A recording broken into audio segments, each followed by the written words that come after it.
Friday the 13th is typically a day of misfortune and accidents, if you're someone who believes in superstitions. And Friday, January 13th, 2012, was no different. A cruise line tradition is for newly launched vessels to be christened with a bottle of champagne broken against the side of the ship before its first sail. In 2005, when the Costa Concordia was preparing for its first cruise, supermodel Eva Herzigova attempted to christen the ship, but the champagne bottle didn't break. This is seen as a bad omen for cruise liners, and it would be the first of many to come. This is the Costa Concordia disaster. I'm Ashton, and welcome to the Haunted Corner.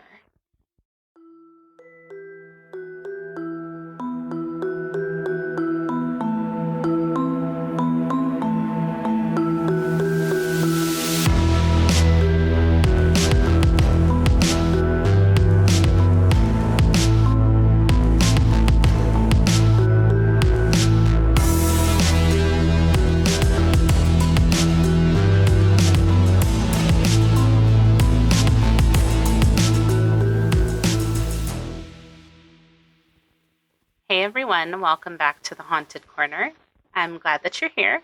Today I have a different episode for you, but in keeping with the cruise line theme, I wanted to tell you guys about the Costa Concordia disaster. I heard about this when it was happening, but I didn't realize how truly wild and completely avoidable this whole situation was. 32 people lost their lives that day completely because of human error. Now, let's get to it. The Costa Concordia came out of the shipyard in September of 2005 and departed on her maiden voyage on July 14, 2006. Some people believe she was doomed from the start based on nautical superstitions. But the Costa Concordia was the first of several massive cruise liners that were built in Italy. This was a big ship. It measured 952 feet in length and was capable of carrying over 3,000 passengers and 1,000 crew members. By comparison, the Titanic was 882 feet long and could accommodate up to 2,435 passengers. The Costa Concordia had 13 decks, 1,500 cabins, plus tons of options for entertainment, including a casino, a huge theater, 5 restaurants, 13 bars, a 2-story fitness center, as well as 5 swimming pools and spas. Sign me up, but not for this one. The captain was a 10-year veteran of the cruise line, a man named Francesco Schettino, and the choices he made that night would be brought into question for years to come. On Friday, January 13th, 2012, the Costa Concordia began a planned 7-day cruise, leaving a port in Civitavecchia, Italy, around 7 o'clock p.m. and heading towards Savona and 5 other ports along the way before returning back to Civitavecchia. The guests on the cruise were expecting a fun and relaxing Italian vacation, but what they would experience later that evening would be anything but relaxing. Almost 3 hours later, while sailing past the island of Giglio, the Costa Concordia made an unexpected deviation from its standard course, one that would have devastating effects. The captain deviated from the course in order to sail closer to shore than normal to perform a maritime salute, where the ship sounds the horn and sails close to shore. This is something that the ship had done before, but typically during the day. And what the captain and cruise goers alike didn't realize at the time is that there were tons of rock formations and reefs that were just below the surface of the water, out of sight. Some guests were enjoying a meal in the dining hall when they heard a sudden loud bang along with a groaning noise. The lights went out and the plates and silverware fell to the floor.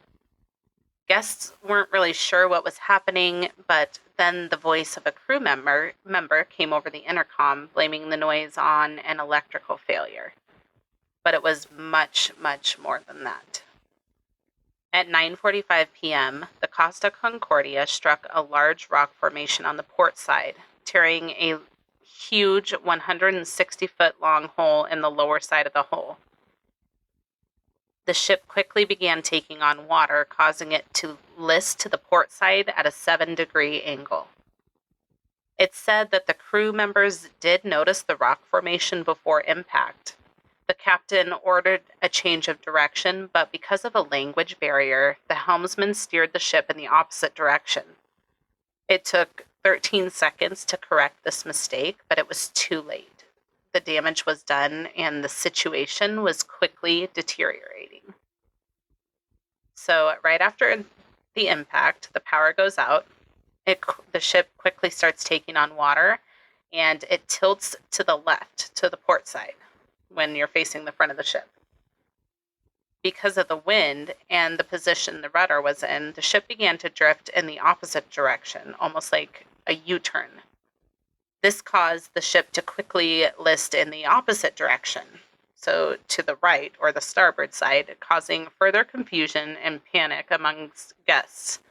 And if you can just imagine being on a ship that's going from one side all the way to the other side, I can't even imagine. This just sounds horrifying. So the generators kicked in and the power came back on, but only temporarily. The ship began to take on even more water and tilt further to the starboard side. 5 compartments took on water pretty quickly, including the engine room, and the power would eventually go out again. The ship at this time was drifting, and it eventually ran aground while still tilting to the starboard. So it was tilting so much that this would make the rescue really difficult, and it would make it really hard for them to try to get the lifeboats out eventually. So meanwhile, guests are freaking out, and rightfully so. The crew members were downplaying the situation to keep people from panicking, claiming that they were experiencing a blackout and everything was good, and they were asking guests to return to their rooms. So this is like a Titanic situation. Like, everything's fine, go back to your rooms, everything's fine. But everything was not good, and it was not fine. Like, sir, the ship is tilting so far to the right, I can see the ocean floor from my window. Everything's not cool. Passengers began calling authorities and family members in Italy. When the Italian Coast Guard called the Costa Concordia at 10:14 p.m., Captain Schettino downplayed it and said that they were just experiencing a blackout. But then, when they called back 10 minutes later, hello, we're getting calls from people saying that you have an issue on your hands, and you're saying it's just a blackout, so what's up? So finally, the crew admitted that they were taking on water, and the captain requested tugboats. Because of how far the ship was listing, it made it really difficult to lower the lifeboats. And they hadn't had a lifeboat drill yet for the cruise. So that's step one when you take a cruise is put on your life jackets. This is what we do in an emergency, right? Well, they hadn't done that yet. So no one really knew what to do. Everyone was panicking. It was chaos. At 10:39 p.m., the first rescue vessel arrived, and at 10:48 p.m., the captain finally gave the order to abandon ship. This is when things turned really chaotic. There were almost 4,200 people that needed to be evacuated from the ship. People were jumping off the ship, which caused at least 2 people to drown. Some people escaped in lifeboats, while others were rescued by the Coast Guard via boat or helicopter. Unlike the captain of the Titanic, Captain Schettino was not going to go down with the ship, or at least stay and make sure everyone got off safely. Nope. By 11:30, he had abandoned the bridge and was off the ship. He claims he fell off the ship and landed in a lifeboat. He fell off the ship. That's what he said. He said he fell off the ship and he landed in a lifeboat. So that's a nice coincidence for him, I suppose. Shortly after that, the last crew member departed the bridge, even though approximately 300 people were still on the sinking ship. At 12:40 a.m., a Coast Guard captain called Schettino who was in a lifeboat with other Concordia officers, and ordered him to return to the vessel and oversee the evacuation. There's an audio clip out there that you can listen to, and in it you can hear the Coast Guard captain yelling at Schettino to, quote, "Get back on board, damn it," end quote. Schettino refused, and he never went back on board. By this time, however, the rescue operations included 25 patrol boats, 14 merchant vessels, and several helicopters. And by early morning, 4,194 people were evacuated from the Concordia and taken to Giglio Island, which had a permanent population of less than 1,000. At 6:17 a.m. on January 14th, the search efforts were temporarily halted, but the following day, divers rescued 3 more people from inside the ship, including a newlywed couple who had slept through the sinking, and the ship's purser who had a broken leg. By this time, 32 people had lost their lives, and another 64 people were injured. The last body was not recovered until November of 2014. In the aftermath of the disaster, there was a lot going on. People were searching for loved ones who were on the ship.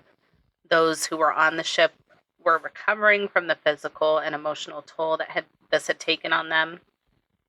And the removal process needed to begin because looting was occurring on the ship. They couldn't just leave it there. It wasn't like this was the Titanic where it was out in the middle of the ocean and not easily recoverable. I mean, this wasn't going to be easy either, don't get me wrong. But because of where the ship had settled on the rocky ledge, the ship was sinking at pretty small increments at first, but eventually it became really concerning when it sank. It shifted approximately 3 inches in 7 hours. The fear was that the ship would slide further down the embankment and break apart, causing an oil spill.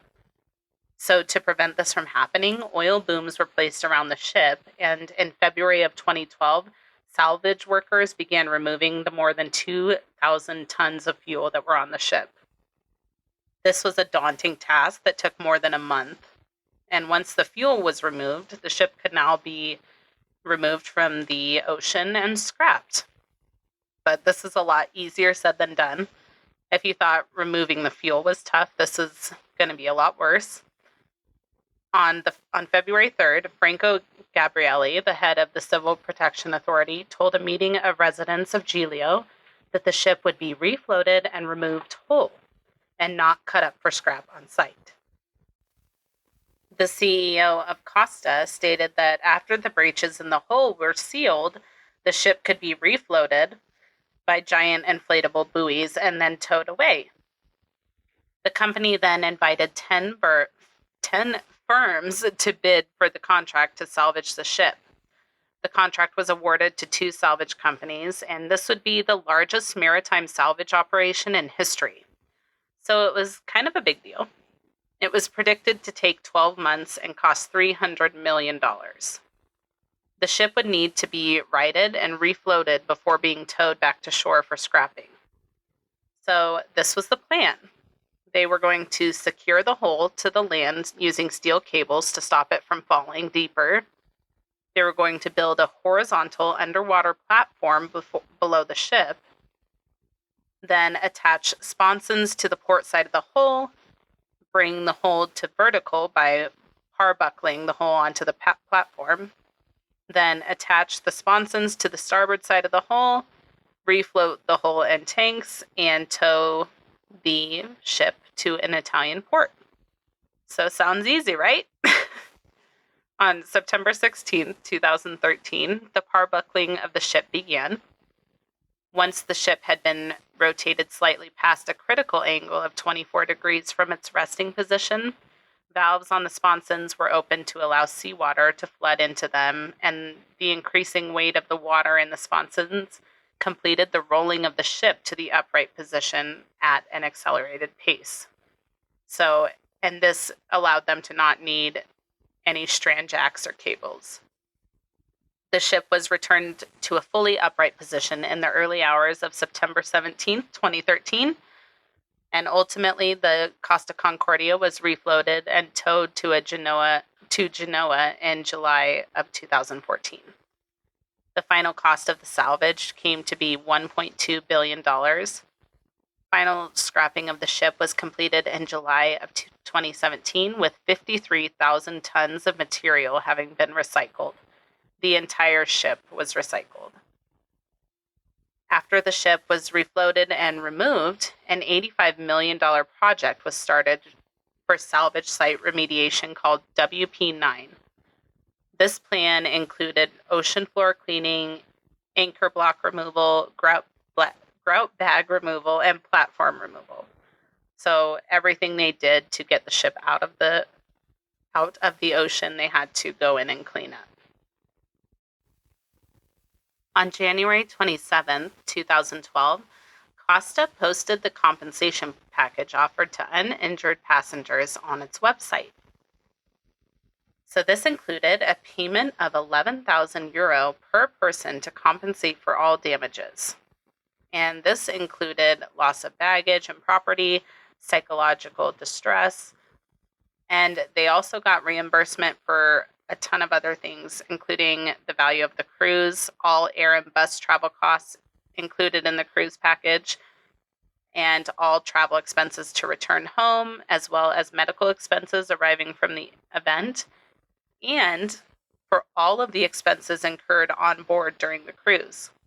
So they were getting their money back for everything and more, which they should have gotten a lot more in my opinion, but an investigation into the incident began pretty quickly after. As a result, Captain Schettino and First Officer Ciro Ambrosio were arrested on charges of manslaughter and abandoning the ship before all passengers had been evacuated. Evidence was gathered from eyewitnesses, as well as recordings of the phone calls between the Italian Coast Guard and the captain, including the one where the captain of the Coast Guard was yelling at Schettino to get back on board, and he refused. This is where he claims he fell onto the lifeboat. Like, whatever, dude. 4 officers who were on board and 3 managers of Costa Cruises were also placed formally under investigation. On July 20th, 2013, 5 people were found guilty of manslaughter, negligence, and wrecking. Robert Ferrarini, who was the company's crisis director, received the longest sentence at 2 years and 10 months. Manrico Giampedroni, the cabin service director, was sentenced to 2.5 years. And then 3 crew members, the first officer, Ciro Ambrosio, helmsman Jacob Rusley-Bin, and third officer Silvia Coronica, were given sentences between 1 and 2 years. Ferrarini, who was not on the ship, was convicted of understating the extent of the disaster and delaying an adequate response. Ultimately, none of the 5 officers were jailed because their sentences were suspended. Captain Schettino was tried separately for manslaughter and causing the loss of the ship. During his trial, a woman named Dominika Samartan said that she was the captain's lover and was a non-paying passenger on the ship, and her presence on the bridge likely led to a great distraction to the captain. Yeah. So she was on the bridge at the time that the ship hit the rocks. So that's not a good look. Roberto Ferrarini told the court, quote, "Schettino asked me to tell the maritime authorities that the collision was due to a blackout on the ship, but I strongly objected," end quote. In February of 2015, Schettino was convicted and sentenced to 16 years in prison. He appealed against the sentence, which was initially upheld in May of 2016 and finally in May of 2017. He's serving his sentence in Rebibbia prison in Rome. And that is the completely avoidable and horrific Costa Concordia disaster. I hope you guys enjoyed today's episode. Thanks for tuning in. The sources for today's episode will be listed in the show notes and also on the blog post for the episode at www.thehauntedcorner.com. Check out the other episodes of The Haunted Corner available now wherever you listen to your favorite podcasts, with new episodes dropping every Monday and Thursday. For exclusive content and access to our Patreon-only Facebook group, please join us over on Patreon. If you enjoyed Cruise Ship Disappearances Part 1 earlier this week, Part 2 is available right now on Patreon, and it will only be available there. So be sure to check it out. It's available at the $1 per month level on up. You'll be supporting the show and helping us grow. And if you join at the $5 per month level, you'll have access to an upcoming episode 1 week early, and you'll get an exclusive The Haunted Corner sticker after donating for 3 months, plus a lot more.